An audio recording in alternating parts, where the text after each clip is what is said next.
laisse la parole à Hélène Torchman. Hélène.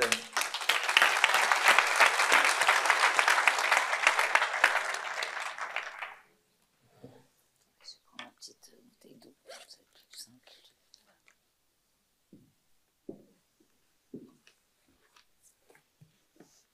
Bonsoir. Merci déjà de m'accueillir ici dans ce bel endroit. Donc je voudrais vous présenter une petite partie de mon livre ce soir parce qu'il est gros et évidemment en 1 heure je ne pourrais pas vous présenter tout. Donc j'ai choisi un angle d'attaque un peu particulier comme à chaque fois. Et je voudrais commencer par vous dire d'où je suis partie pour que vous compreniez peut-être un petit peu mieux la démarche. Donc je suis économiste dite hétérodoxe. Pour ceux qui ne savent pas, il y a vraiment un clivage disciplinaire très fort en économie, dans la discipline académique économique, entre les orthodoxes tenants du modèle libéral à tout crin et les hétérodoxes qui peuvent venir de Marx, de Keynes, de Schumpeter, donc de visions très différentes, mais qui se retrouvent sur un certain nombre de critiques similaires. Par exemple, le fait que la vision classique de l'économie est complètement statique, alors que nous vivons dans un monde éminemment dynamique et que de tout analyser en termes d'équilibre statique ne peut être et pas la meilleure manière du monde d'aborder les choses. Ils se reconnaissent aussi sur le fait de reconnaître l'importance de l'incertitude, incertitude dite radicale, c'est-à-dire le fait qu'on ne peut pas prévoir l'avenir. Je pense que les 2 dernières années nous ont donné amplement d'exemples pour se rappeler de cette leçon de la vie.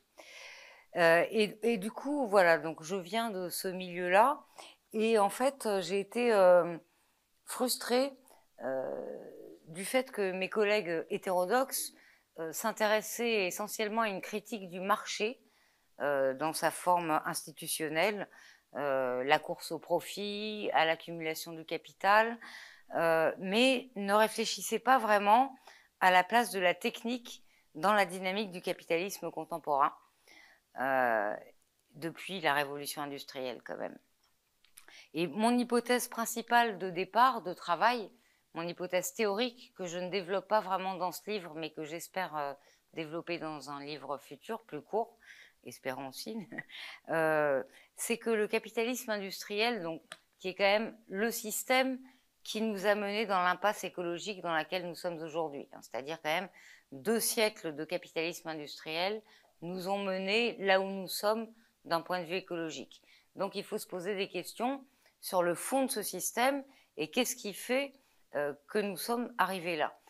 Mon hypothèse théorique de départ, c'est que le capitalisme industriel marche sur 2 pieds en quelque sorte, et sur 2 piliers, qui sont premièrement le marché en tant que forme institutionnelle dominante pour organiser les interactions sociales, les échanges économiques, etc. Et là, je me base sur des auteurs comme Karl Marx, Karl Polanyi et d'autres qui ont mis en lumière l'aspect éventuellement, potentiellement, pas nécessairement, mais potentiellement destructeur de la forme marchande sur la vie sociale. Et là, je vous renvoie au livre de Karl Polanyi qui s'appelle La Grande Transformation, qui est excellent de ce point de vue-là. Et donc ça, c'est quelque chose qui est assez étudié par les hétérodoxes. Mais en revanche, tout ce qui concerne la réflexion autour de la technique, du rôle des technologies, reste un angle mort de la théorie économique. Toujours, plus, c'est toujours mieux que moins. Donc plus d'innovation, c'est toujours mieux que moins. On ne se pose jamais la question de quelle innovation, de la nature, des choses qu'on crée, des impacts que les choses qu'on crée vont avoir sur la vie sociale, sur les relations entre les êtres humains, sur les relations entre les êtres humains et la nature.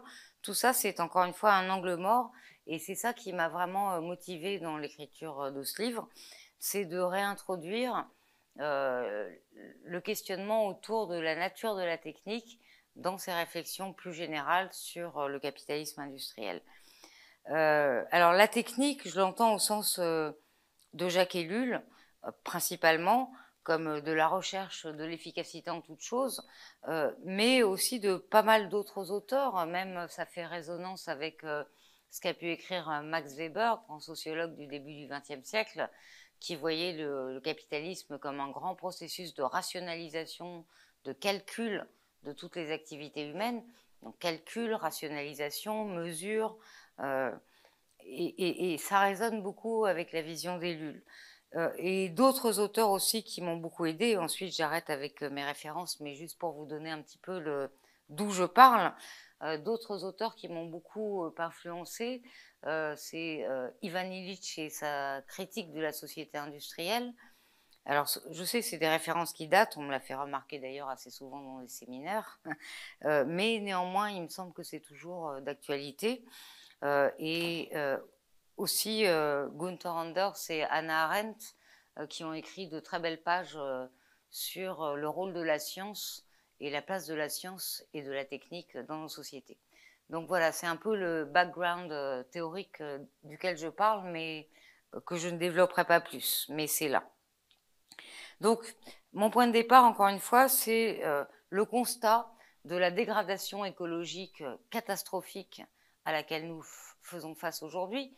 Je ne vous le rappelle pas, mais enfin si, je vous le rappelle, la COP15 a lieu en ce moment, s'occupe des questions de la biodiversité. On a parlé énormément de climat depuis 15-20 ans, on oublie complètement la biodiversité, qui est un problème au moins aussi important que le climat. On a une vision parcellaire des choses. On dit le climat, la biodiversité, les pollutions, etc. Alors qu'il faudrait, à mon sens, avoir une approche globale. L'approche globale, c'est de prendre conscience que les problèmes auxquels nous faisons face aujourd'hui sont le résultat, encore une fois, de 2 siècles de développement du capitalisme industriel, avec des innovations technologiques continues, de plus en plus puissantes, et aussi une dynamique d'extension du domaine des marchés continue et de plus en plus puissante. Et il y a là un paradoxe contemporain que j'ai voulu essayer de débrouiller un peu dans ce livre, qui est le fait que, avec ce qu'on propose aujourd'hui, c'est-à-dire la croissance verte, les Green New Deals, on pense pouvoir changer de trajectoire avec ce genre de programme, mais en fait, on pense pouvoir changer de trajectoire avec encore plus de marchés et encore plus de techniques, alors que ce sont le marché et la technique qui nous ont menés là où nous sommes. Donc c'est une impasse, à mon sens, c'est une fuite en avant et c'est une fausse solution.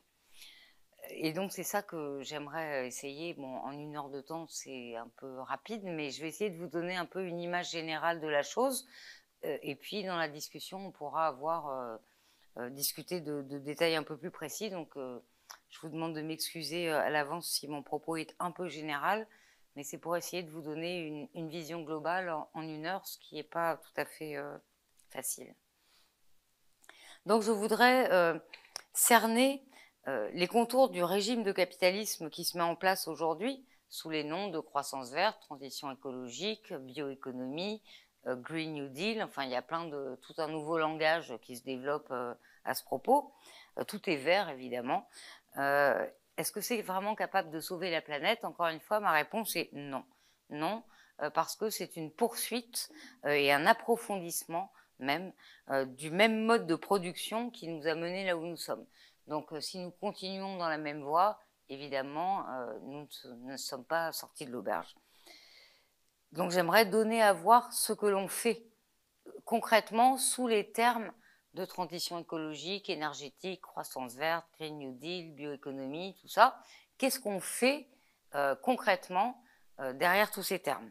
Alors, évidemment, c'est nos sociétés plutôt du Nord, qui imposons d'une certaine manière un modèle de développement aux pays du Sud, et plutôt du Nord riche, parce que ce ne sont pas les pauvres qui décident non plus de ça, ce sont plutôt des espèces de nébuleuses d'acteurs, j'aurai l'occasion d'y revenir, de nébuleuses d'acteurs avec des firmes, des gouvernements, des associations, des ONG, et toute une série de structures pas très bien définies.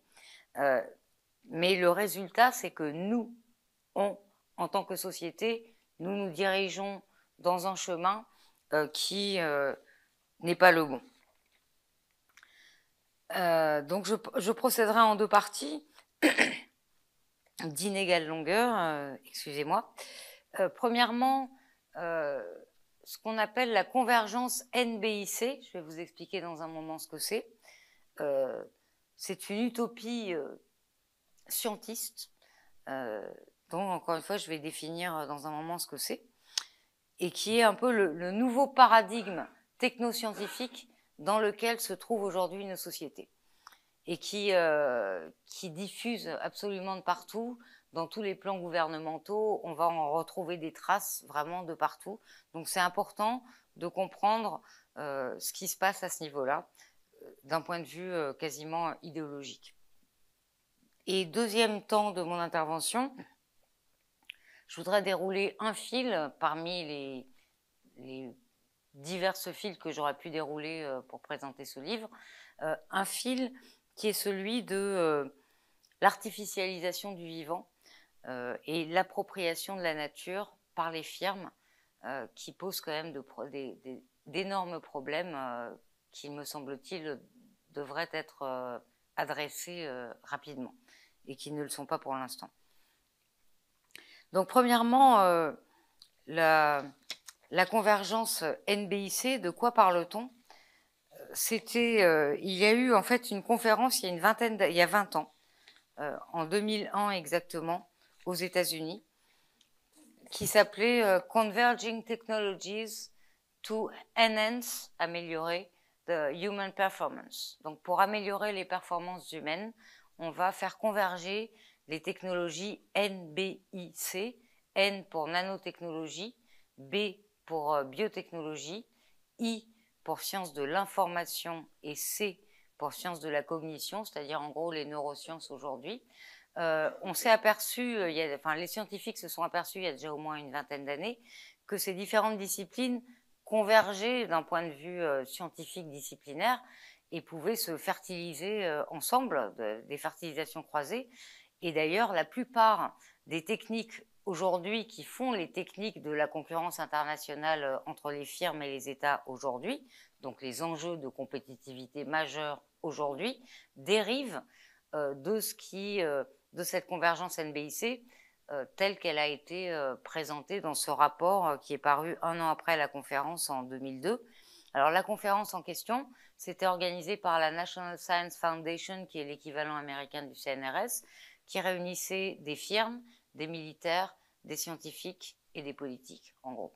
Donc on a un peu là toute la constellation aussi de ce qu'on appelle aujourd'hui le soft power, les endroits où toutes les décisions, les grandes directions se prennent, qui sont encore une fois des nébuleuses d'acteurs pas très clairement identifiées, mais qui réunissent de manière générale scientifiques, politiques, militaires, firmes et grandes ONG. Là, en l'occurrence, je parle d'environnement, donc ce sont les grandes ONG de la conservation, les grandes ONG environnementales. Mais on va trouver le même genre de schéma d'organisation de l'activité dans d'autres domaines, hein, dans le numérique, dans les nanotech, dans les neurosciences, etc. Alors par exemple, pour le Forum économique de Davos, qui est quand même une des instances décisionnaires de la gouvernance internationale aujourd'hui, nous vivons la 4e révolution industrielle. Ils font des listes de toutes les technologies qui relèvent de la 4e révolution industrielle. Ce sont des technologies qui toutes relèvent de cette convergence NBIC, donc nano, bio, informatique, etc. Il y a eu des financements absolument massifs de la part des États, des militaires, des grandes firmes multinationales pour arriver à ce qu'ils appellent par exemple une bioéconomie inclusive. Donc ça, c'est l'horizon de développement pour demain, c'est une bioéconomie inclusive. Ce sont des termes que reprennent la Commission européenne dans le Green New Deal et d'autres. Donc encore une fois, c'est complètement d'actualité dans les directions politiques qui sont en train d'être prises aujourd'hui. ce rapport, la lecture de ce rapport, donc ça fait quand même plus de 500 pages, je ne vais pas pouvoir vous le résumer en 5 minutes, mais d'abord on dirait un livre de science-fiction avec vraiment des tas de projets d'amélioration, c'est comme ça qu'ils appellent ça, d'amélioration des sens humains. On va se greffer des cornées artificielles pour avoir une vision au rayon X, ou infrarouge pour voir la nuit, des barrettes de mémoire additionnelles dans le cerveau pour avoir une mémoire d'éléphant, des modifications génétiques en médecine préventive pour éviter d'avoir des maladies, toute une série de techniques qui sont aujourd'hui activement développées dans ces différents domaines pour nous aider à devenir surpuissants. Parce qu'en gros, c'est un petit peu ça. Ça révèle une vision complètement, et je vais donner des exemples dans un moment pour vous faire toucher du doigt un peu mieux la chose, mais ça révèle une vision complètement mécaniste et réductionniste de la nature et de la société. La société est vue comme un agrégat d'atomes uniquement occupés à chercher confort et richesse. Dans leur vision, il n'y a pas de classe sociale, il n'y a pas d'institution, il n'y a pas de culture. Juste, je ne résiste pas au plaisir de vous citer quelques-unes de leurs phrases pour que vous vous rendiez compte de leur manque de culture en sciences sociales, en gros, hein, parce que en gros, c'est quand même ça. Par exemple, il y a un tableau dans ce rapport de 500 pages, un tableau intitulé « Histoire de quelques augmentations très significatives de la performance humaine, : améliorer notre capacité à collectivement nous améliorer ». Voilà le programme. Il décrit l'histoire de l'humanité comme un progrès continu depuis l'agriculture néolithique jusqu'au NBIC aujourd'hui, que seul aurait interrompu la triste période du Moyen-Âge, marquée, je les cite, par un chaos sanglant et une ignorance généralisée. Chaque étape, donc là déjà on voit le manque de culture historique évidemment parce qu'il s'est passé plein de choses intéressantes au Moyen-Âge, mais bon. Chaque étape de cette marche triomphale, et là encore je les cite sans omettre un mot, invention de l'agriculture, université, imprimerie, renaissance, révolution industrielle, téléphone, radio, télévision, ordinateur, nanosciences et biotechnologie. Biotechnologie, c'est le stade ultime du développement. On est parti de l'agriculture au néolithique, en passant par la télé, la radio, et on arrive aux biotech. Donc, chaque étape aurait préparé la suivante dans une vision complètement linéaire, une vision simpliste, naïve, des dynamiques des sociétés dans un progrès continu. Et l'ultime stade du progrès, ça serait les biotech. J'espère réussir à vous montrer d'ici 1 heure que c'est pas sûr que ça soit un progrès. Donc voilà, une vision extrêmement naïve, simpliste du progrès, qui est fondée en fait sur une idéologie qu'on appelle le transhumanisme aujourd'hui. Pour ceux qui en ont entendu parler ou pas d'ailleurs, ça vient de la Silicon Valley à la fin des années 80, début des années 90, mais on avait déjà des prémices avant. L'idée que l'être humain est aujourd'hui assez intelligent et puissant grâce aux technologies, qu'il peut agir sur sa propre évolution. Donc en gros, il va pouvoir se fabriquer lui-même, ce qui témoigne d'un espèce de fantasme quand même de toute puissance, de ce que les Grecs appelaient hubris, totalement prométhéen. Une auteure que j'aime beaucoup, qui est Hannah Arendt, écrivait dès 1958, dans Conditions de l'homme moderne, la phrase suivante : « Cet homme futur que les savants produiront, nous disent-ils, en 1 siècle, pas davantage, paraît en proie à la révolte contre l'existence humaine telle qu'elle est donnée, cadeau venu de nulle part, laïquement parlant, et qu'il veut pour ainsi dire échanger contre un ouvrage de ses propres mains. » Donc on en est là aujourd'hui, nous voulons échanger ce cadeau laïque d'une certaine manière pour un ouvrage de nos propres mains, et ça mène à la vision d'un homme augmenté, H+, disent les transhumanistes pour aller vite, H+, c'est humain augmenté. Donc certains des transhumanistes, par exemple, comme Ray Kurzweil, qui est directeur de l'ingénierie chez Google depuis 15 ans, nous dit « La maladie, le vieillissement et la mort sont aujourd'hui des problèmes que nous pouvons dépasser », évidemment. Un autre de la même mouvance, Stephen Warwick, nous dit que ceux qui refuseront de s'augmenter techniquement, scientifiquement, deviendront une sous-espèce de l'avenir et seront des chimpanzés du futur. Ils appellent ça comme ça, des chimpanzés du futur. Donc ceux qui ne voudront pas se mettre des cornets artificiels pour voir la nuit, des barrettes de mémoire additionnelles, des modifications génétiques pour éviter d'avoir telle et telle maladie, bref, qui refuseront de s'augmenter techniquement, je caricature un peu, mais malheureusement à peine, seront des chimpanzés du futur. Au niveau donc de la vision de la société que ça implique, c'est une vision vraiment complètement fondée sur l'ingénierie sociale dans Jeremy Bentham, c'est-à-dire une vision de gestion rationnelle des masses. En gros, c'est un peu ça, gestion rationnelle des masses, et les nouvelles technologies permettent malheureusement de grands progrès dans la domestication de ce point de vue-là, puisqu'on peut tout surveiller, on l'a vu à l'occasion du Covid, on le voit avec ce qui est en train de se développer en Chine, avec un contrôle social absolument phénoménal, mais aussi dans nos sociétés dans une moindre mesure, gérer les masses le plus rationnellement possible, avec toute une série d'incitations, de nudges, de sanctions, évidemment, et de surveillance. Et donc là, la technique est évidemment de toute première importance. Cette vision mène à une vision eugéniste de la société.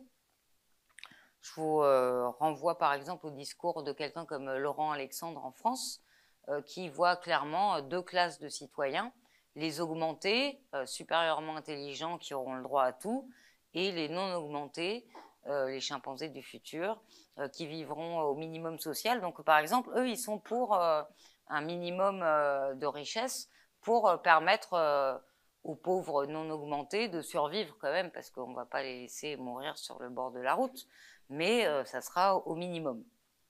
Donc c'est une vision eugéniste au sens où on va voir vraiment une classe supérieure qui mérite d'avoir les décisions, de survivre, etc. Et la majeure partie de la population qui sera laissée sur le bord de la route à végéter avec les minima sociaux, en gros. Je caricature un peu, hein, mais malheureusement, on n'est quand même pas très loin de ça. Quant à la nature, c'est la même chose, la même vision, même perspective instrumentale, utilitariste.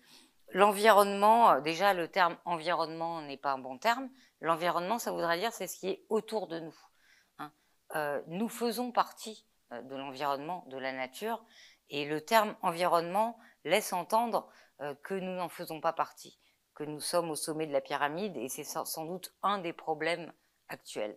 Bon, j'y reviendrai, il faudrait refaire tout le dictionnaire, il y a vraiment de gros problèmes de langage et de choix des mots dans toutes ces questions-là. Donc, quant à la nature, l'environnement ou la nature est là pour l'être humain, pour lui rendre des services. Aujourd'hui, on a inventé, par exemple, le concept de service écosystémique. La nature nous rend des services qu'il faut monnayer, qu'il faut rétribuer, et même on va faire appel à des concepts comme le concept schumpeterien de destruction créatrice pour dire qu'on peut détruire des écosystèmes, mais si on en recrée d'autres à côté, c'est pas grave, ça va bien. Donc on peut détruire un certain nombre d'écosystèmes si on en recrée d'autres à côté.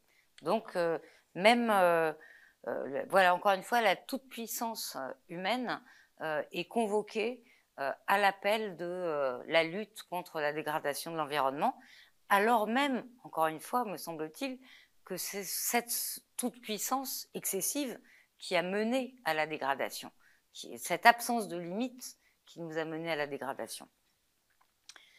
Et donc on en arrive aujourd'hui dans une situation où nous nous plaçons, nous collectivement, en situation de produire la nature.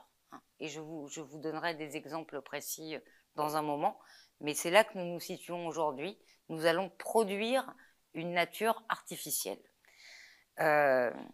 Alors, avant de donner un peu des exemples plus précis de qu'est-ce qu'on fait dans cette direction-là, je voudrais juste dire quelques mots sur comment on le fait, parce que c'est important aussi, c'est-à-dire quels sont les réseaux de pouvoir de décision, qui prend les décisions, comment ça se passe.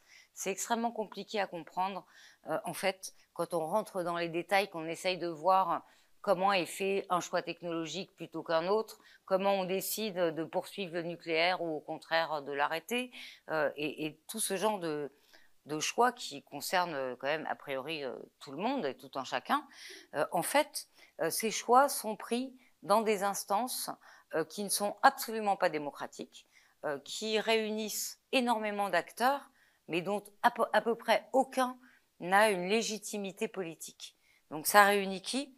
Ça réunit, donc moi j'appelle ça des objets institutionnels non identifiés, parce que je ne sais pas trop ce que c'est. Il y en a qui appellent ça des forums multi-parties prenantes, vous voyez, c'est un peu la même chose, c'est-à-dire on ne sait pas trop ce qu'il y a dedans, mais il y a toutes les parties prenantes, sauf les peuples.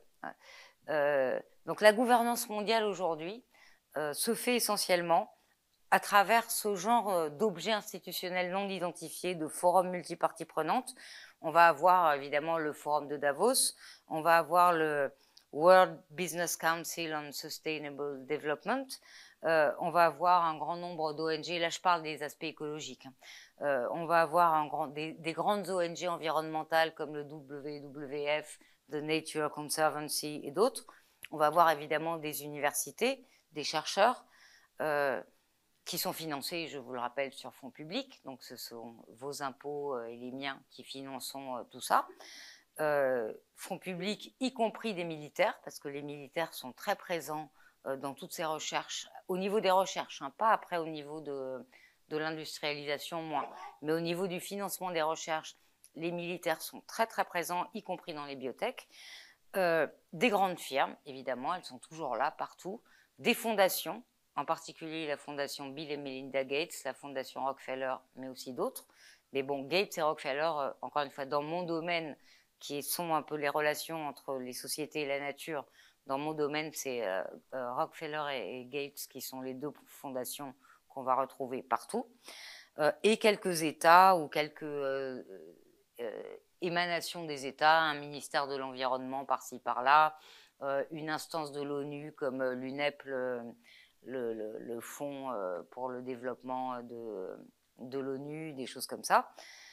Et ça va se traduire concrètement dans les actions par les fameux PPP, partenariats public-privé, c'est-à-dire ces espèces de congrégations comme ça d'acteurs publics et privés qui vont être en pouvoir et en mesure d'établir des normes, ce qui est extrêmement important dans le monde dans lequel on vit aujourd'hui, parce qu'ensuite tout le monde va devoir s'aligner sur ces normes, d'établir des normes, de décider de quel type de recherche vont être financées plutôt que quel autre, et donc de quel genre de direction on va prendre.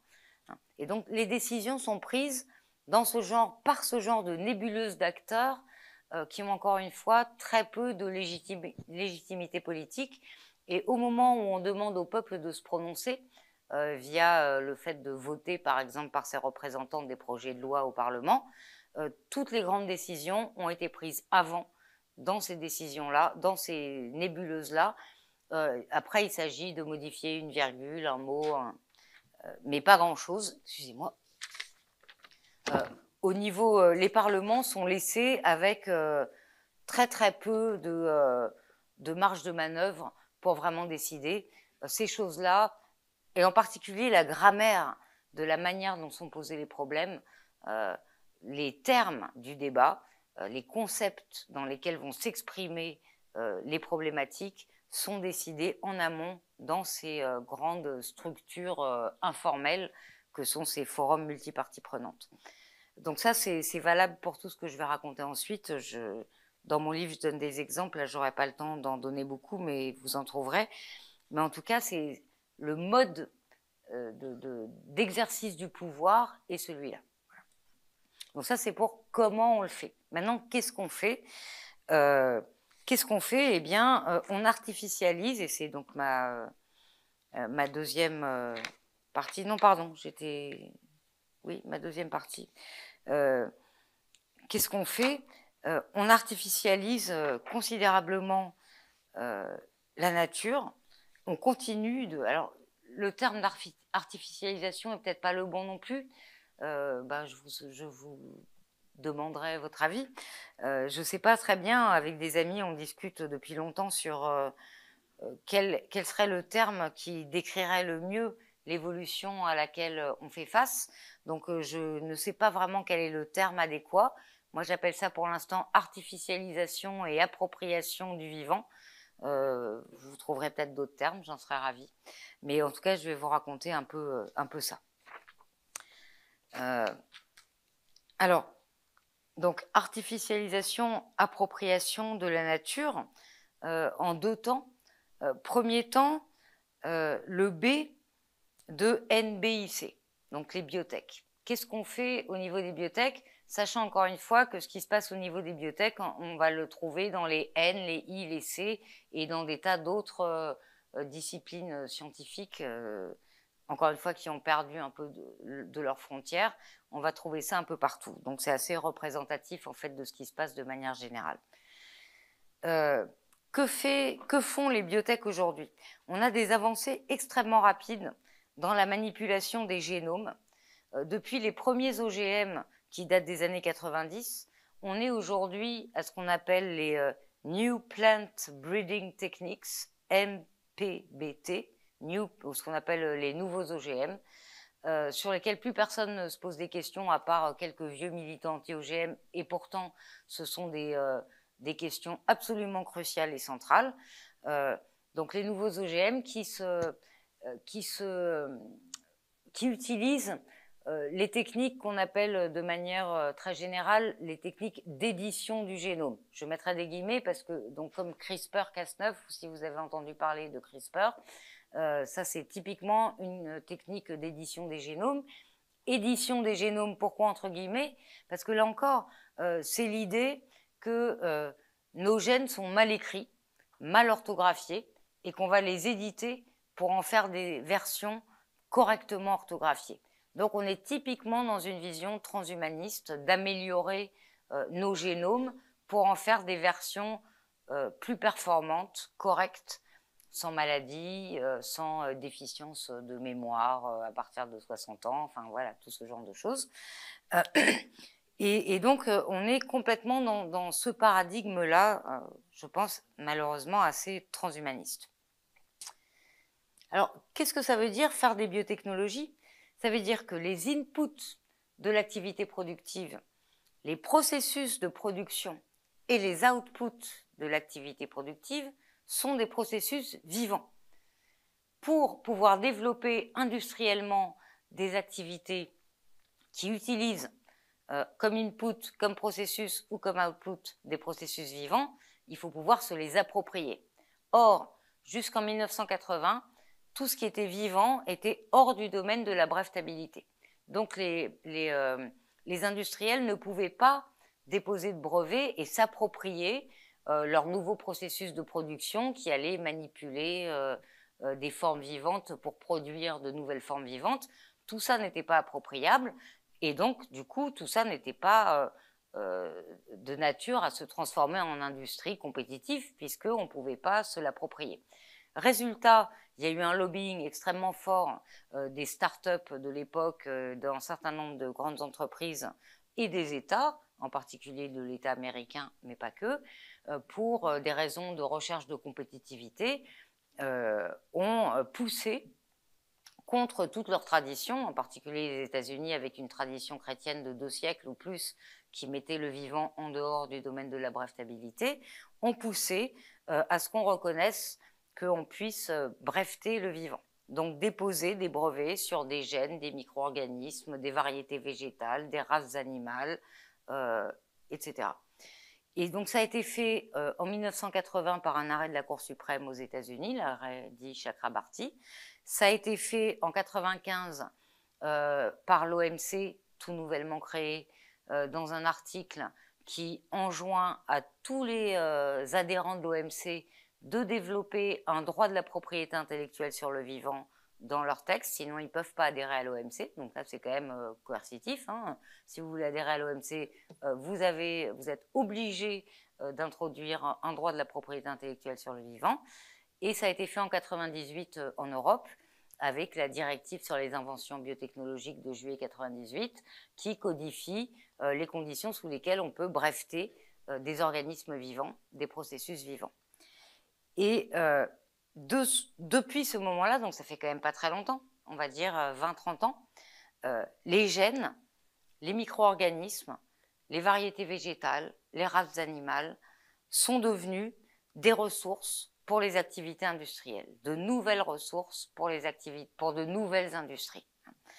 Et donc là, je vais vous donner 3 exemples de ces nouvelles industries qui ont à voir avec nos liens avec la nature, justement, et qui témoignent, à mon sens, de la manière tordue vers laquelle nous nous orientons. C'est pas comme ça qu'on va sauver la nature, à mon sens. Après, évidemment, vous avez le droit de pas être d'accord avec moi, mais je vous soumets quand même mes idées. Donc, premièrement, ce qu'on appelle la bioéconomie.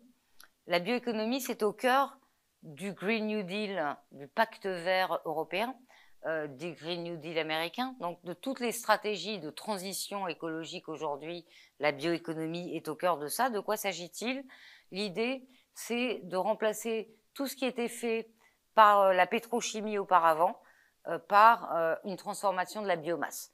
Donc, on ne va plus servir de pétrole, de gaz, on va servir de biomasse et on va utiliser des micro-organismes créés de toutes pièces grâce aux nouvelles biotechnologies, en particulier ce qu'on appelle la biologie de synthèse ou la biologie synthétique. Comme son nom l'indique, biologie de synthèse, ça veut dire qu'on est capable de synthétiser ex nihilo, à partir de rien, de nouveaux organismes vivants qui n'ont jamais existé. Pour l'instant, on le fait surtout, on arrive à le faire surtout avec des micro-organismes, mais petit à petit, on va réussir aussi à le faire avec des organismes plus grands, y compris avec des mammifères. Il y a déjà des projets de recherche très très actifs et très très financés qui ont lieu dans ce domaine-là. Donc, c'est quoi l'idée? C'est que si on met au point, par exemple, on va mettre au point, on va étudier 10 000 micro-organismes particuliers et la manière dont ils dégradent l'amidon, du maïs, de la pomme de terre, etc. Et comment ils arrivent à dégrader ces micro-organismes, l'amidon de pomme de terre en plastique ou l'éthanol du maïs, ou l'amidon de maïs en éthanol, précurseur de biocarburant. Donc on va essayer en fait de mettre au point des micro-organismes adaptés à chaque type de biomasse, donc chaque type de végétaux. Enfin, la biomasse, c'est tout ce qui vit ou a vécu sur Terre, mais qui n'est pas fossilisé. Donc vous et moi, nous sommes aussi de la biomasse. Hein. C'est vraiment un terme complètement indifférencié. Mais en l'occurrence, pour l'industrie, on regarde surtout pour l'instant, en tout cas, j'espère que ça va en rester là, mais on ne sait pas. Pour l'instant, on regarde surtout les végétaux et voir tout ce qu'on peut fabriquer à partir de végétaux, du plastique, des produits chimiques, des carburants, de la viande artificielle, du cuir artificiel, tout ce qu'on produisait à partir de la pétrochimie. Maintenant, on va le produire avec certains types de biomasse, avec certains types de micro-organismes spécifiquement conçus et fabriqués pour dégrader ces types de biomasse en un produit particulier. Donc vous imaginez déjà l'ampleur du travail, parce que c'est entre tous les types de biomasse et tous les types de produits qu'on peut fabriquer et les dizaines, voire les centaines de milliers de micro-organismes qui sont déjà connus, ça laisse un domaine de recherche absolument énorme. Il y a plusieurs... Alors évidemment, ça s'accompagne avec d'autres, c'est pour ça qu'on est encore dans les NBIC, le B n'est pas tout seul. Il y a le I de intelligence artificielle, traitement algorithmique, big data, il y a le R qui n'est pas dans NBIC, pardon, mais qui est un peu inclus dans un I, qui est de la robotique, le traitement automatisé de toutes les données, et pas que des données d'ailleurs, des opérations aussi, donc la robotique est là aussi clairement.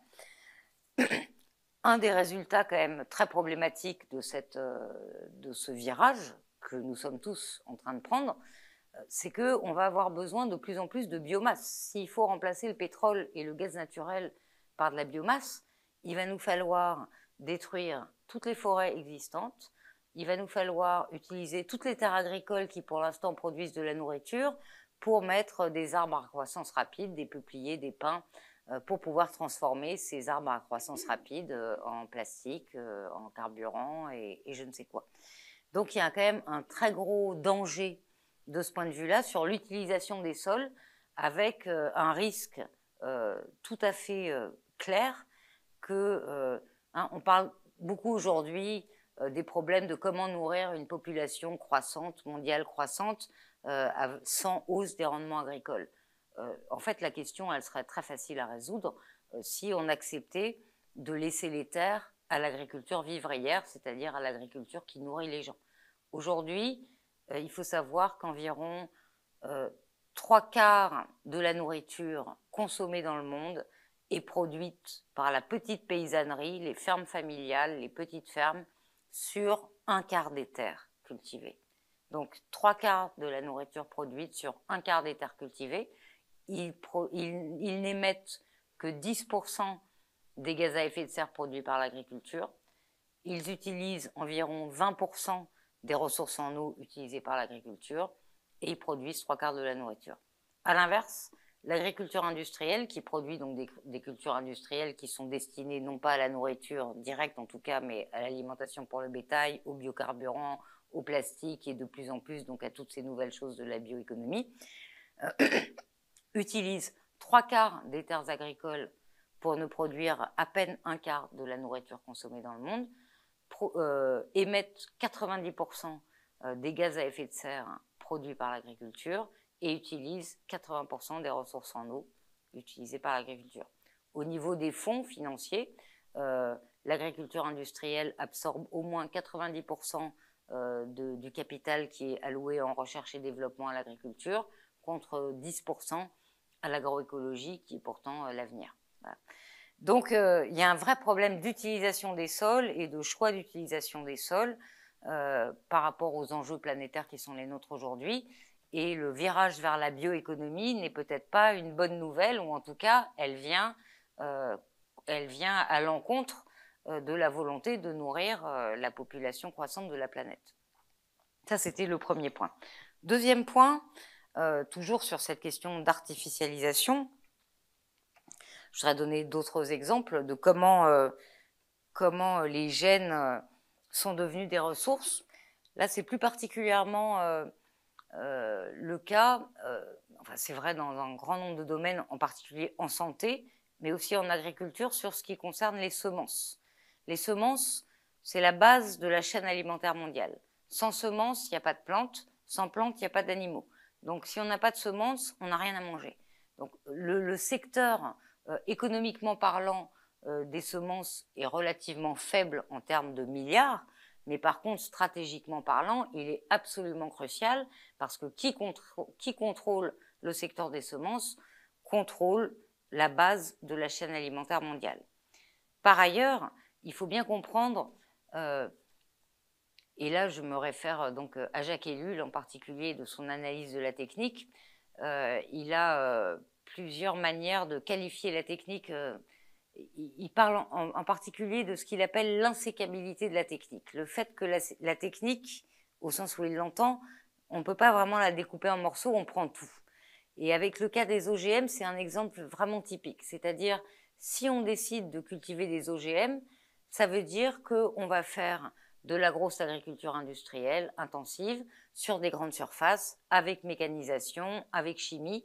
Ça n'a aucun sens, agronomiquement parlant, ça n'a aucun sens de cultiver des OGM en bio sur 2 hectares. Ça, agronomiquement parlant, ça ne paye pas. Donc, si on choisit les OGM, on choisit en même temps tout ce qui va avec, c'est-à-dire l'agriculture industrielle. Et en ce sens-là, les choix techniques sont souvent, pas tout le temps, mais souvent insécables, pour reprendre les termes d'Ellul, c'est-à-dire en tout cas non neutres. Ils vont avoir des impacts très importants dans la manière de s'organiser socialement, dans nos rapports avec la nature, dans tout un certain nombre de choses. Et donc, il faut voir un peu plus loin que juste OGM ou pas OGM. Il faut voir ce que ça implique dans les choix globaux.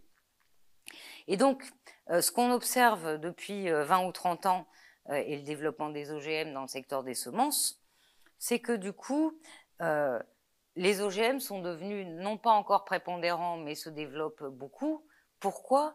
Parce que le fait de manipuler des génomes vous ouvre le droit au brevet.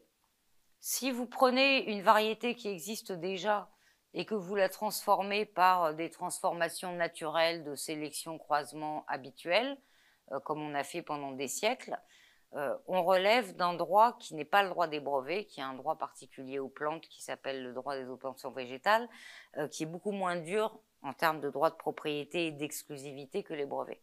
Par contre, si on arrive à modifier, à créer l'être humain, l'homme créateur, maître et possesseur de la nature, comme disait Descartes, l'homme maître et possesseur de la nature va vous créer une nouvelle tomate qui résiste au froid ou à tel ravageur, etc.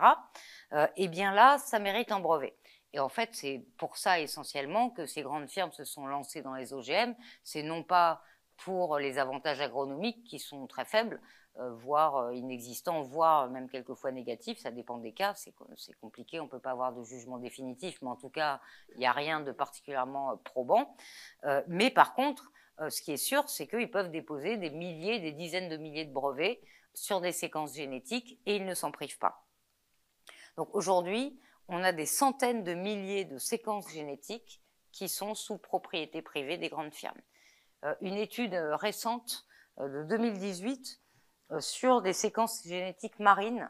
Alors ça c'est nouveau parce qu'avant les mers étaient très peu valorisées, on pensait qu'il n'y avait rien au fond des océans, c'était trop loin tout ça.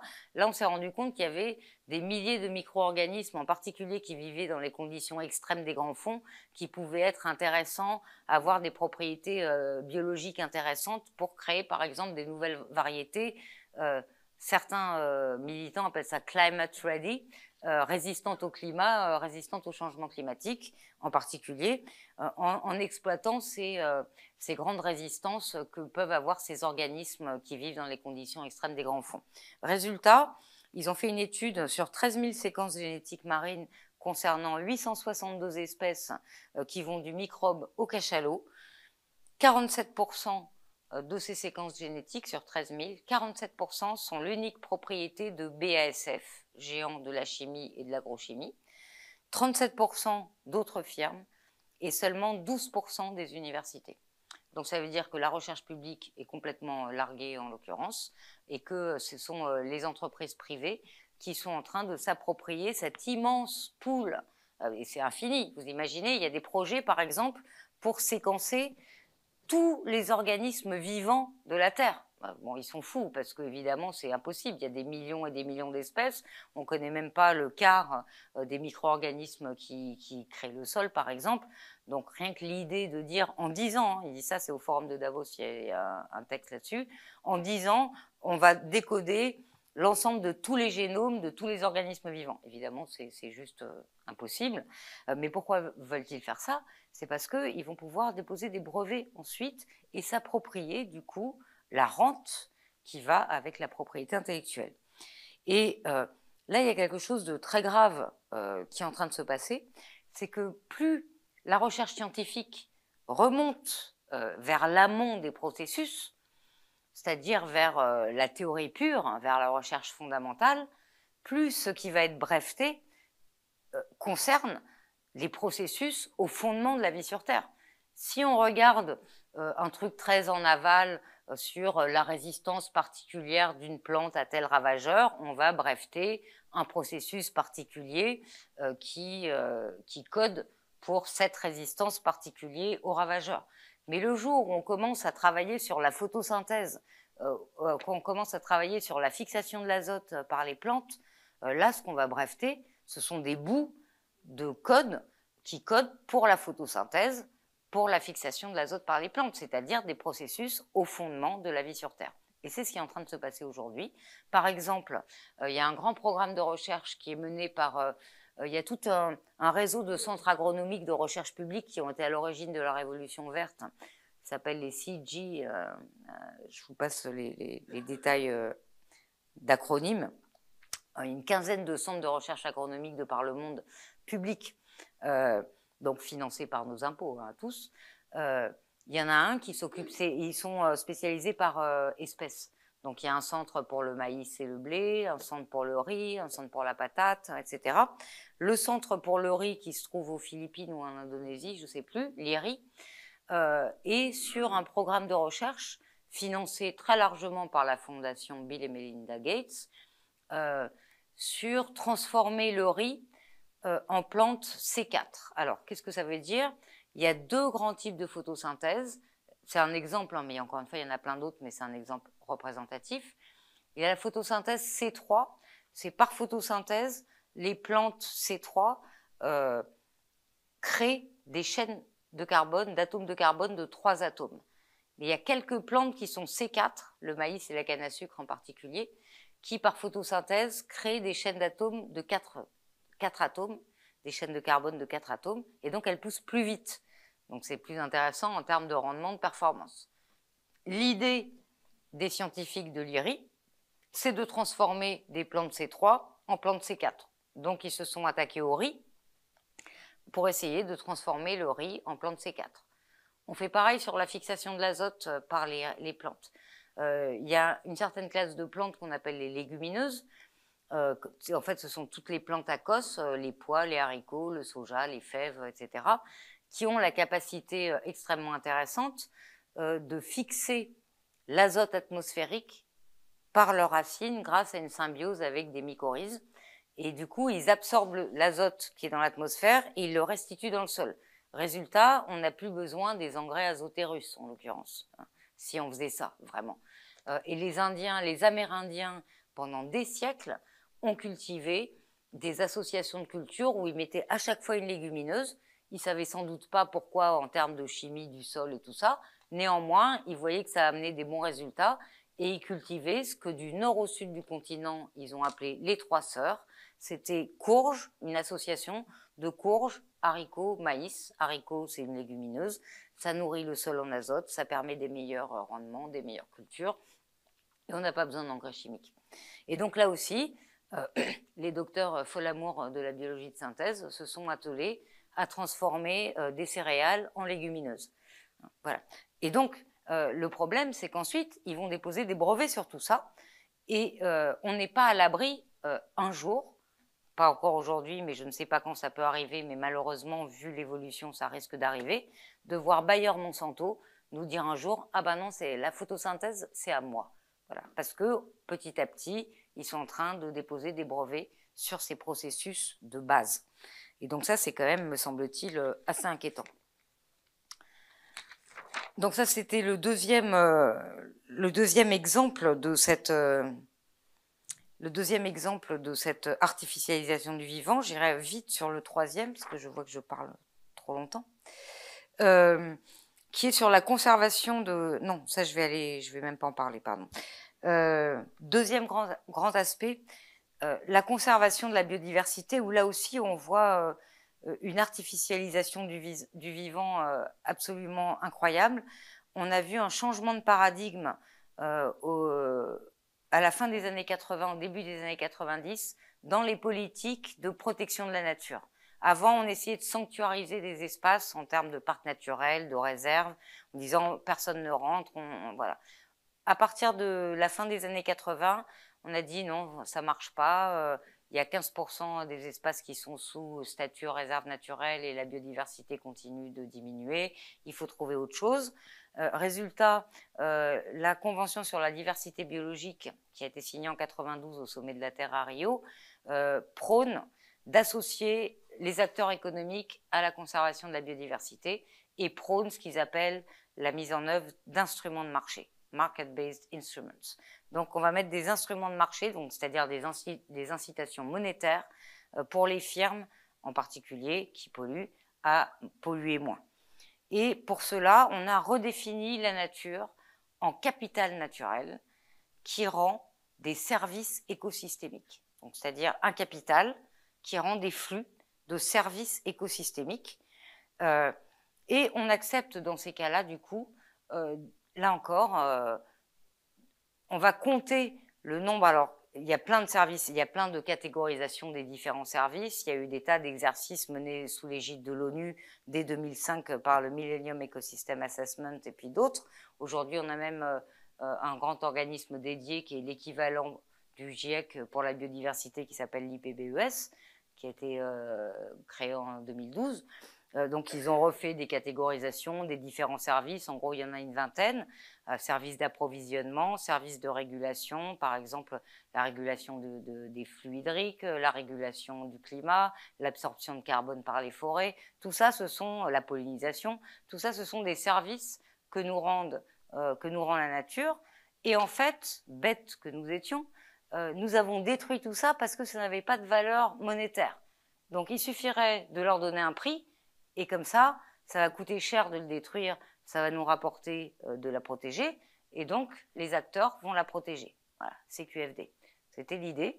Évidemment, ça ne marche pas aussi bien que ça, mais c'est le programme général de la communauté internationale aujourd'hui, et telle qu'elle se décline, y compris ensuite dans les lois et les directives de la Commission européenne et dans les lois biodiversité au niveau national, etc.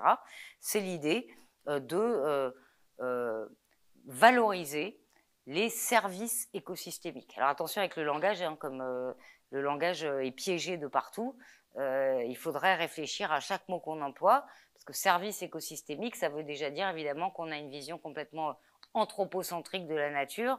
La nature est là pour nous rendre des services, alors que vraisemblablement, c'est une des raisons du problème, c'est qu'on a une vision aussi anthropocentrée, et que peut-être on ferait bien de se décentrer un petit peu. Bref. Je vous donne juste un exemple, et j'en finirai avec ça, mais je vous donne, avant de conclure, un exemple, c'est un mécanisme qui s'appelle REDD+, Reduced Emission from Deforestation and Forest Degradation. C'est pour un mécanisme onusien qui a été créé en 2008, qui rétribue par des crédits carbone tous les propriétaires ou concessionnaires de forêts pour le service que ces forêts rendent à l'humanité, puisque les forêts absorbent du carbone. Et aujourd'hui, et ça c'est un mécanisme qui existe depuis 2008, il y a des tas d'effets pervers, en particulier d'ailleurs que ce sont des grands propriétaires de forêts et des gens, même des investisseurs institutionnels, des fonds de pension et des choses comme ça qui vont aller acheter des forêts pour se faire rétribuer en crédit carbone et qui vont virer les populations autochtones, les petits paysans qui habitaient là-bas bref, on appelle ça des carbone cowboys dans le jargon. Donc, ça s'est encore accru avec, encore une fois, le langage.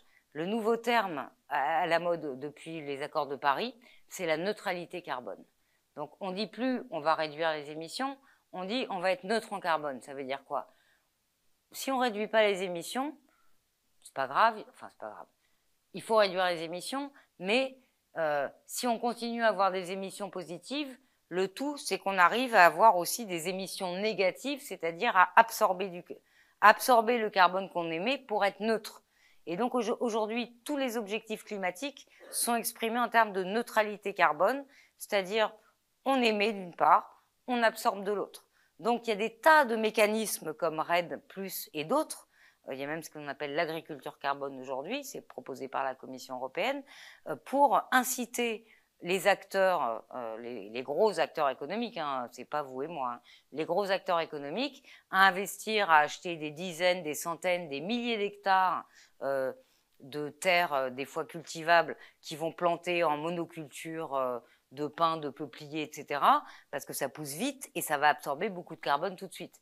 Et donc, ils vont pouvoir ensuite afficher, et donc des grandes firmes font ça. Eni, grande compagnie de gaz et de fossiles, l'équivalent d'Engie italienne, quoi, a acheté 8 millions d'hectares de terre en Afrique il n'y a pas très longtemps pour des plantations d'arbres à croissance rapide, c'est-à-dire des monocultures atroces hein, qui dévastent tout. Hein. En termes écologiques, ce genre de plantation, c'est une catastrophe. Il y a aujourd'hui plus de 200 compagnies aériennes qui proposent des vols neutres en carbone. Comment ils font? Vol neutre en carbone, il n'y a qu'une seule solution, c'est pareil, c'est d'aller acheter des terres au sud, d'aller planter ces espèces de pseudo-forêts pour absorber du carbone et ensuite pour dire je suis neutre en carbone. Donc voilà, tout ça repose sur une vision déjà complètement en pièces détachées de la nature, hein, avec une nature qui là absorbe du carbone, là régule les flux hydriques, la pollinise et chacun de ces services va être analysé, mesuré, valorisé par des mécanismes différents et on n'a plus aucune vision globale du tissu incroyablement complexe qui est un écosystème. Et du coup, c'est pas du tout, à mon sens, dans ce genre de vision-là, qu'on va pouvoir trouver des solutions pour résoudre les problèmes absolument urgents qui se posent aujourd'hui. Alors, juste pour conclure très rapidement, oui. Donc, pour conclure très rapidement, il faut changer radicalement de modèle. Évidemment, je n'ai pas la recette. Hein. Si je l'avais, enfin, si quelqu'un l'avait, ça serait facile. Personne ne l'a. Mais en tout cas, ce n'est ni vers les Amish, ni vers la 5G, comme le disait M. Macron, le choix entre les Amish et la 5G. Je pense que c'est une manière très mal posée de dire les choses, parce que ça gèle toute la pensée. On va dire, bah, il n'y a que ça ou ça, les deux extrêmes. Non, non, il faut justement penser ailleurs que les Amish ou la 5G. Ça, je pense que c'est une catastrophe de poser le problème dans ces termes-là. Moi, j'ai essayé de donner des pistes dans mon livre pour essayer de ne pas être trop pessimiste sur l'agriculture. Bon, là, j'en ai pas trop parlé, donc j'en parlerai pas, mais vous trouverez dans mon livre un certain nombre de pistes, parce que sur l'agriculture, on sait un peu comment il faudrait faire. De manière plus générale, il faudrait évidemment réduire l'extraction de matière, parce qu'on extrait beaucoup trop, on fabrique beaucoup trop, et on consomme beaucoup trop, les riches en tout cas, les riches des pays riches et les riches des pays pauvres. Donc le standard de consommation des riches, si tout le monde l'adopte, on va exploser complètement, c'est juste intenable et tout le monde le sait. Donc, pour arriver à une forme de décroissance, je ne sais pas comment il faut la définir, c'est pas que le PIB, c'est toute une vision philosophique, anthropologique à réfléchir très très profondément, et ça ne se fera pas en une génération, mais néanmoins il faut regarder les choses en face. Et d'un point de vue beaucoup plus rapide et pragmatique, les firmes, j'ai pas eu le temps d'en parler beaucoup, mais les firmes dans ces évolutions-là ont un rôle énorme. Les firmes multinationales aujourd'hui ont un pouvoir qu'elles n'ont jamais eu, je pense, dans l'histoire, et un pouvoir excessif. Et on a des moyens de limiter. Et ces firmes n'ont aucune légitimité politique. Elles ne sont élues par aucun peuple, elles n'ont de compte à rendre à aucun parlement, à aucun gouvernement. Elles font ce qu'elles veulent et elles détruisent comme elles veulent sans rendre de compte à personne. Donc il serait temps de limiter un peu leur pouvoir. Je sais que je dis ça ici à l'INSEAD, que c'est pas tout à fait dans les... Mais bon, je le dis quand même. Et il y a plusieurs choses qu'on pourrait faire. D'abord, il existe des législations antitrust depuis la fin du 19e siècle. Certaines ont été appliquées de manière tout à fait drastique au début du 20e siècle, fin 19e, début du 20e, pour démanteler des empires industriels comme celui de Rockefeller et d'autres, qui étaient énormes, qui avaient trop de pouvoir. On les a utilisés, on l'a fait, on a réussi à limiter le pouvoir des firmes. Je ne vois pas pourquoi on ne pourrait pas le refaire vu qu'on l'a déjà fait. Re-réguler la finance, parce que là aussi, une finance complètement dérégulée, ça donne un champ ouvert aux firmes, en particulier avec l'offshore, les paradis fiscaux, etc. Ça leur donne voilà, un terrain de jeu absolument phénoménal et sans aucune limite. Là aussi, c'est quelque chose qu'on a réussi à faire après la Seconde Guerre mondiale avec les accords de Bretton Woods. Ça a duré jusque dans les années 70. On l'a fait pendant 30 ans. D'ailleurs, pendant 30 ans, comme par hasard, il n'y a quasiment pas eu de crise financière. Hein, donc, c'est quand même pas tout à fait un hasard, finalement.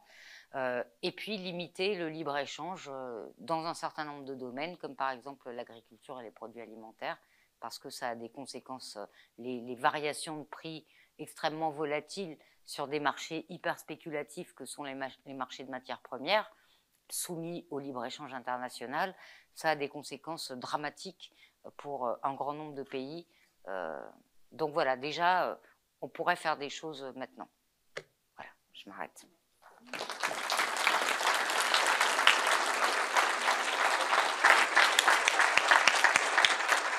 Merci. Oui. Ça va certainement susciter un certain nombre de questions. Oui, sans doute. Et les micros, ouais. Bon, le mien, il fonctionne. Donc, on va vous demander si vous avez des questions. Je vais me tourner de ce côté-là à nouveau, parce que pour ne pas qu'on me dise que je vais tout le temps sur la droite. Si vous avez des questions, je crois que les micros peuvent être utilisés aujourd'hui. Ils fonctionnent, ouais. Et derrière, Anna est là.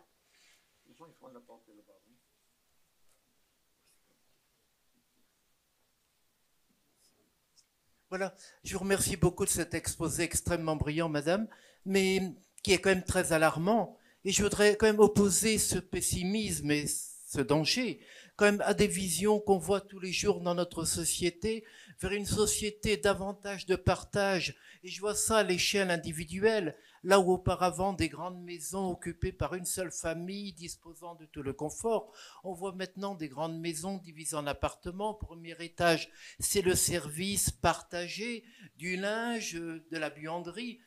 À l'étage supérieur, ce sera autre chose. On mutualise tout ça. Nous sommes dans une société qui tend à éviter le gaspillage, au recyclage, au service de réparation. Tout ça, ce sont des choses positives. Alors, j'irai beaucoup plus loin parce qu'en 1955, il y avait un savant d'une exceptionnelle prophétie, intelligence, qui s'appelle Pierre Teilhard de Chardin, qui avait tout deviné des extraordinaires mutations de la société de la 4e révolution informatique. Il avait pratiquement tout vu. Et lui prônait que la conscience émerge dès le début de la création et évolue vers une conscience de plus en plus aiguë, et on s'acheminerait plutôt vers, comment dirais-je, une conscience qui nous rapprocherait du divin.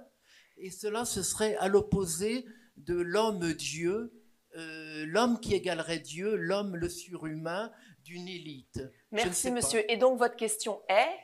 En fait, donc la question est, je pense, oui. Est-ce qu'il y a d'autres modèles économiques, comme par exemple une économie de la mutualité qui pourrait être une solution à cette problématique? Certainement, il y a plein d'initiatives, vous avez raison de le noter, il y a des tas d'initiatives de ce genre-là, de mutualisation, le covoiturage, les coopératives qui se développent de partout. Les formes coopératives se développent dans des tas de domaines, mais ça reste encore extrêmement marginal et pas du tout, c'est pas ça qui imprime la direction de nos sociétés aujourd'hui. C'est intéressant, bien sûr, et moi je serais évidemment pour à ce qu'on aille dans cette direction-là, mais enfin pour l'instant c'est quand même pas ce qui domine. Si on regarde même rien que les logements, il y a quasiment 2 millions de logements vides en France et 3 millions de mal logés, donc on n'est pas encore trop à la mutualisation. Mais je suis d'accord avec vous, bien sûr, sur la direction. Est-ce qu'il y a d'autres modèles économiques que celui-ci qui ont plus de poids par rapport en fait, au système dominant? C'est là que je vous dis que je n'ai pas la recette de sortir du capitalisme, c'est quand même un vaste programme. Moi, il me semble qu'il faudrait repenser nos activités économiques et politiques sur une échelle plus petite. Au niveau micro, on a déjà toutes sortes d'initiatives. Oui, au niveau micro et méso, on a plein d'initiatives, mais elles ne font pas système. Voilà. Elles ne font pas système.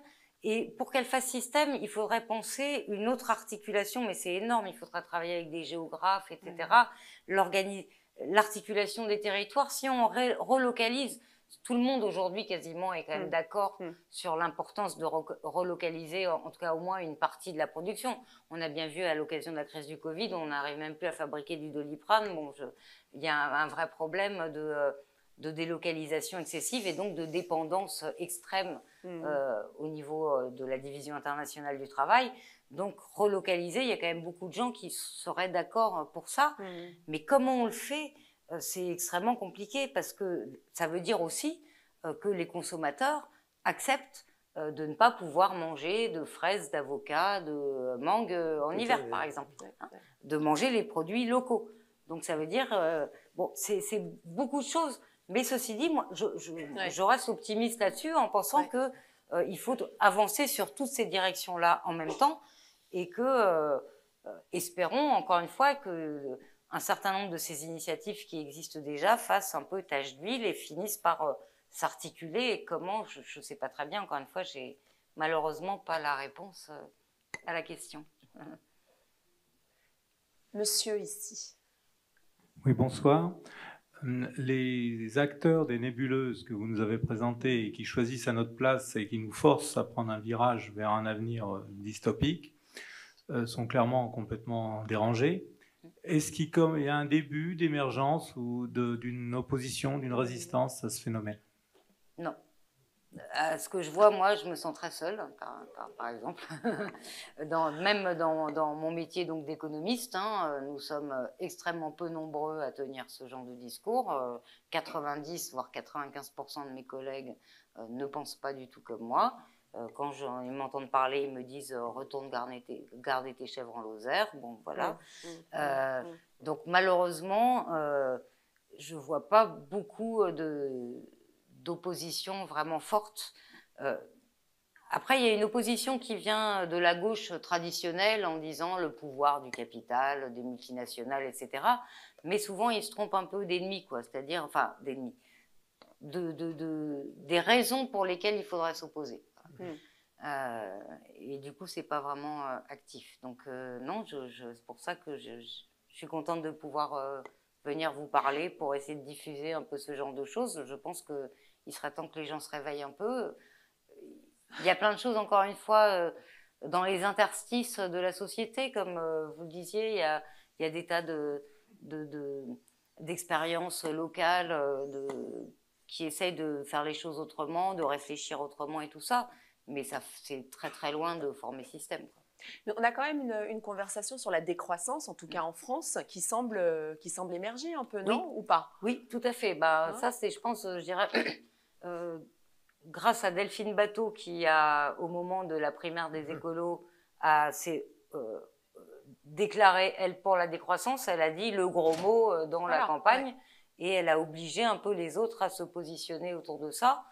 Ce qui était plutôt pas mal à mon sens. Il y en a Timothy Parric aussi qui fait pas mal écho aux étudiants, par exemple. Tout à fait, Timothy Parric. Il y a quelques personnes qui commencent quand même, ça bouge. Ceci dit, voilà, moi ce que je vois, parce que moi ça fait 15 ou 20 ans que je dis à peu près les mêmes choses et que vraiment avant je n'étais pas écoutée, mais du tout.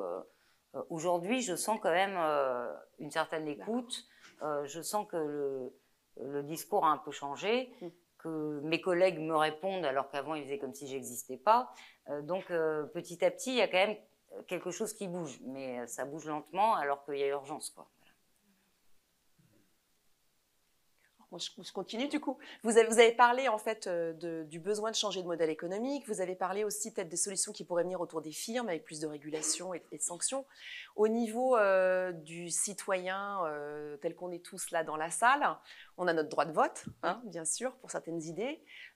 Quelles sont vos idées ou vos recommandations par rapport au rôle citoyen? Alors, deux choses. Je commencerai par dire que je me méfie un petit peu des discours qui remettent toute la responsabilité sur le dos du citoyen, parce que c'est pas le consommateur final qui pollue le plus, mais ça sera plutôt quand même les industries. Donc il faut quand même pas oublier l'ampleur de la chose. Maintenant, effectivement, chacun d'entre nous, on peut faire des choses à notre niveau. On peut être boulanger bio ou pas, ou maraîcher bio ou pas. On peut en tant que prof d'économie, enseigner le modèle standard du tout marché, du tout technique, ou au contraire, essayer de faire réfléchir ses étudiants à d'autres choses. Je dirais que dans chaque métier, même en tant que... Il y a des choix. Voilà, en chaque métier, on est directeur d'agence bancaire du coin, du Crédit Agricole ou je ne sais quoi. On peut proposer à ses clients d'investir dans des produits dérivés structurés hyper complexes qui vont se casser la gueule dans 2 jours ou 2 ans. Ou au contraire leur dire bah non, investissez plutôt dans les énergies renouvelables, dans une SCIC, une SCOP ou je ne sais rien. Enfin bon, je dirais que à chaque position, on peut faire quelque chose dans ses choix personnels. Et c'est toujours mieux que rien, évidemment, même si ça ne va pas changer complètement la face du monde. Ceci dit, ça participe à une prise de conscience qui est absolument nécessaire. Et si chacun bouge déjà un peu, ben, c'est toujours ça de prix, évidemment, même si ça ne suffit pas. Après, ce qu'il faut, c'est mettre la pression sur les grandes entreprises et les gouvernements, parce que ce que je disais tout à l'heure, c'est que les pouvoirs décisionnaires aujourd'hui, entre l'économique et le politique, sont tellement imbriqués. On l'a vu encore très récemment avec le scandale au Parlement européen de Ouais. corruption, mais on n'a pas, là je suis étonnée que les journalistes ne parlent que de la corruption au Parlement européen, mais personne ne parle de ce qui se passe à la Commission. À la Commission européenne, ils ont des centaines et des milliers de lobbyistes sur le dos en permanence qui leur font passer des lois que les consommateurs ne veulent pas, dont les consommateurs ne veulent pas, pardon, et ils les font passer quand même parce que le poids des lobbies est tellement énorme. Donc tout ça, on pourrait effectivement lutter un peu contre ça. Il y avait plus de lobby industriel à COP27 que Oui. d'ONG d'ailleurs. Oui, voilà, par exemple, ouais. Des lobbies fossiles. Fossiles. Pardon, j'accapare la parole. Monsieur. Et monsieur. Attendez, non, c'est derrière et après ce sera vous, monsieur. Oui, c'est vous. Allez-y. Non, c'est vous. Monsieur avec le pull marron. Ouais. Vous parliez de contraindre cette machine-là, vous parliez de l'impossibilité de changer le modèle capitaliste. Bref, il y a aussi peut-être la possibilité de jouer sur à quoi il tourne ce modèle. Il tourne sur, si vous parliez par exemple des nanotechnologies non augmentées, si tout ça se finance, c'est parce qu'il y a des espoirs que quelque part ça intéresse les consommateurs nous-mêmes. Donc les consommateurs nous-mêmes, on a notre rôle à jouer dans ce qu'on fait. Vous parlez de nouveaux métiers, les choix qu'on peut faire au niveau professionnel. Mais il y a aussi le choix de comportement, faire quelque chose qui est peut-être plus philosophique, qui est pourquoi je me comporte comme ça, pourquoi malgré tout je me fais attirer vers cet homme augmenté, celui qui a le micro-ordinateur, le machin, le truc. Et donc, derrière ça, n'est-il pas aussi la recherche permanente d'une longévité, d'un bonheur très long? Et donc, un refus de prise de conscience que quelque part les choses ont une fin. Et donc que je peux être un consommateur pragmatique d'une vie, etc. Et c'est vraiment ce côté philosophique que je voulais amener là-dessus, parce que quelque part, désavancer un peu ce besoin-là, casserait aussi certainement une dynamique un peu folle pour le disque. Oui, je suis complètement d'accord avec vous. Je pense qu'un des problèmes de nos sociétés, mais c'est quelque chose que les Grecs classiques avaient très bien analysé, ils appelaient ça l'hubris, le fait de ne pas avoir de limites. On refuse aujourd'hui, on est un peu comme des petits-enfants gâtés qui veulent tout de suite. Je sais que ça fait vieux réac de dire ça, mais c'est pas grave, je le dis quand même. Et par exemple, effectivement, on est dans des sociétés, c'est dit tout le temps, on le voit tout le temps, des sociétés qui ont tellement peur de la mort qu'on n'arrive même plus à la regarder en face. Et du coup, on veut vivre jusqu'à 150 ans sans maladie, alors que la mort fait partie de la vie, la maladie aussi, et dépasser la mort, le vieillissement, comme le dit Kurzweil, non, c'est quelque part, on a pris un mauvais virage philosophique avec la société industrielle, je pense, enfin ça c'est mon interprétation, elle peut être discutée, mais avec ce pouvoir absolument incroyable sur tout qui nous a été donné par la technique, ça nous est un peu monté à la tête, me semble-t-il, de penser qu'on pouvait absolument tout contrôler, tout maîtriser, et y compris par exemple, donc on va détruire des écosystèmes pour en recréer d'autres. Mais on ne comprend même pas, les scientifiques professionnels des écosystèmes ne comprennent même pas comment fonctionnent les écosystèmes aujourd'hui, mais c'est pas grave, on a des ingénieurs écologues qui nous disent c'est pas grave, on peut détruire tel et tel écosystème, on va en recréer un autre à côté. C'est une absence de limite totale qui est, pour moi, c'est une immaturité philosophique sur laquelle, effectivement, il faudrait qu'on réfléchisse tous collectivement. Oui, je suis complètement d'accord avec vous. Monsieur, vous pouvez appuyer sur le micro.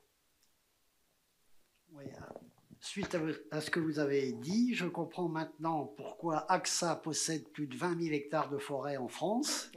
Bill Gates possède plus de 100 000 hectares de terre aux États-Unis. Et j'ai lu qu'un tiers des surfaces agricoles en France appartiendraient à des sociétés qui ne cultivent pas la terre. Donc moi, je pense que la carte bleue est plus efficace pour changer le monde que la carte d'électeur. Déjà, premièrement, parce qu'on ne choisit pas la liste des candidats, sinon... Et ensuite, personnellement, j'ai commencé à mettre mes économies à la nef. Ah oui. Oui, il vaut mieux. Mais, les Français ne connaissent pas la nef. Il vaut mieux, voilà, chacun peut faire des petites choses, c'est-à-dire par exemple investir dans des scopes, financer des projets comme ça, plutôt que financer Total et acheter des actions de Total ou de BP ou de je ne sais qui, évidemment, ça fait partie des premières choses à faire. Alors, où est-ce qu'on s'éduque sur ces options-là? Parce que bon, c'est pas non plus le coffre. Enfin, voilà, il faut quand même être un peu éduqué sur ces alternatives.